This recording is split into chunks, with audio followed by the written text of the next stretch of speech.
I know the topic of scary or rather disturbing stories from our childhoods are outdated and furthermore considered cliché, but I thought you might like this one. This one was from my high school years. I wasn't always rebellious. In fact, I was more of a goody two-shoes. I wasn't what you would call an angel of a child, but I was still keeping up appearances, had good grades, was disciplined enough, and I had pretty well-developed manners. I hung out with this delinquent, Cody. He was a dick. I mean a huge dick. Nobody really liked him, but he was quite wealthy, and while his parents were away, he would throw huge parties that half of the 10th grade students from my high school would go to. I was always invited to these, but he always started the parties at awkward times of the night, like midnight, 6 in the morning and stuff like that. His last party started at 3 in the morning, and I knew that my parents would immediately veto it, so I didn't even bother asking. I know it wasn't my nature, and now that I look back, it was a fucking stupid choice, but I decided I would sneak out. My dad stayed up till 1 every night, and never emerged from his bedroom until the following afternoon, and my mum was always asleep till noon, using "I need my beauty sleep" as an excuse. The time came. It was the night of the party. It was about 1:30ish, and my dad had already stumbled into his bedroom and was snoring at this point. I slowly twisted the handle of my door to reveal the inky blackness of the hallways. Now would be the perfect time to escape. If not now, never. He lived pretty far away. It would take at least an hour to get there by foot, and he wanted me to arrive early to help set up. I softly closed the door and lightly paced towards our sliding glass door. I opened it so slowly, it must have been a minute before there was an opening big enough for me to squeeze through. Once I was through, I took no risk and took another minute to close it again. I was outside. The moon illuminated the ground quite well. I lived in the desert area, and the risk of coyotes was high, especially for a bright, full moon like this one. But I had my pocket knife to defend myself. They were usually more scared of you than you were of them, but this was just a precaution. You can never be too careful out here. There's many stories involving coyote-related incidents, but that's for another time. I slid down into the ditch below and continued my trek.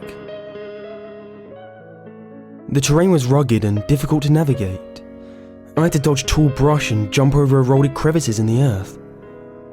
I checked my watch. It was around 2:15, and I knew I must be close, because I saw a familiar house that I always pass by while walking on the sidewalk to get to Cody's house. Only a couple more blocks and I would have made it. The terrain has gotten surprisingly less jagged and smoother for a couple of minutes. And besides the empty beer bottles and cardboard boxes that littered the ground, something else caught my eye. There was a brown torn tarp that had a large, and when I say large, I mean it, a large lump in the middle. I stopped for a moment and observed it, before my curiosity managed to claw its way through, and I slowly approached it. I touched it softly.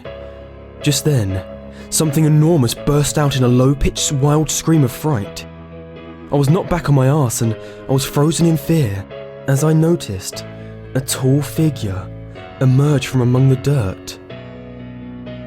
It was a bear-like creature that wore a dark brown trench coat and light brown pants that seemed to resemble sweatpants. He had loafers on. They seemed to be like size 29.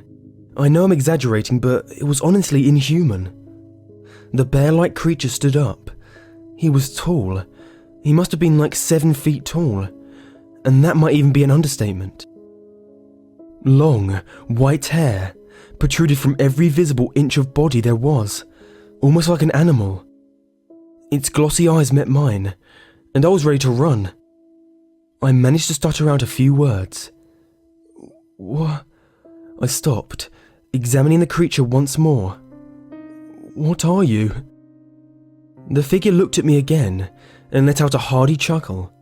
He wiped a few tears of joy from under his eyes and gave me a smile. Why, my boy, I am Mr. Trenchfoot. he said, still grinning at me.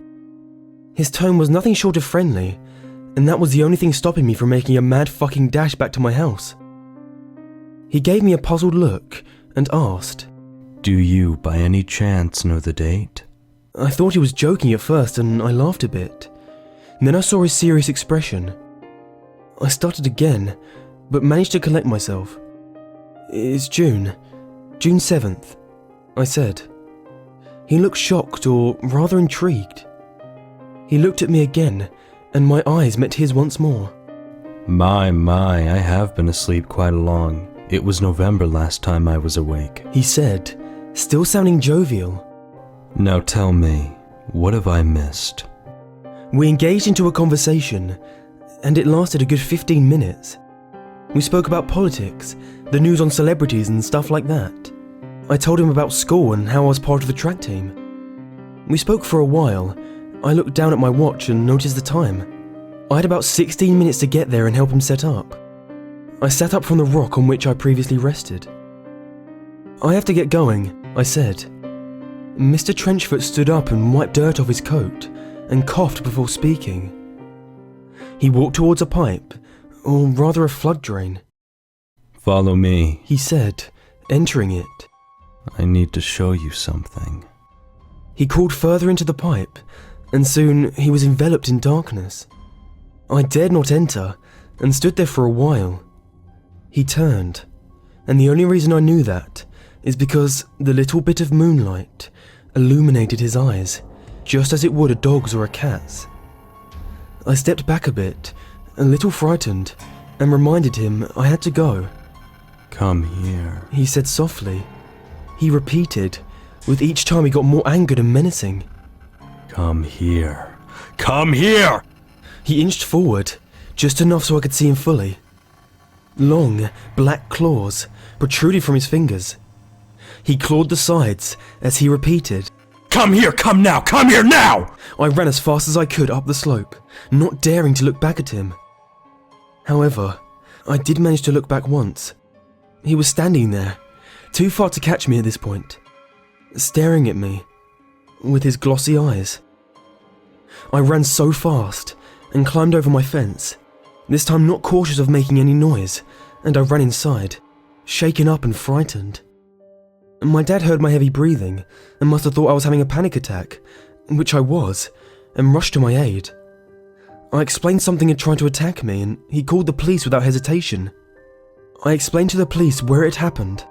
They took no time to rush to the area and scanned it. No tarp of Mr. Trenchfoot in sight. I was there, my mum and dad holding me at a safe distance. I pointed towards the pipe, which he had tried to lure me in, and the chief motioned several armed men in. They didn't find him, however, and they still haven't to this day. And that was my story. Creepy, right? Yeah, well, things have been the same. Well, I got grounded for a couple of weeks, but they let me off because they were glad I was safe.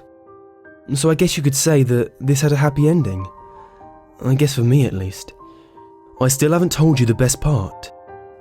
You know how I said they didn't find him? Well, when they kicked open a grate, they entered a concrete room, no bigger than a walk-in closet. Again, they didn't find Mr. Trenchfoot in there. However, they did find something. They found Mr. Trenchfoot's tarp in there, still dusty as ever. In the corner of the room was a pile of bloody, torn clothes. Not much bigger than the clothes I had been wearing.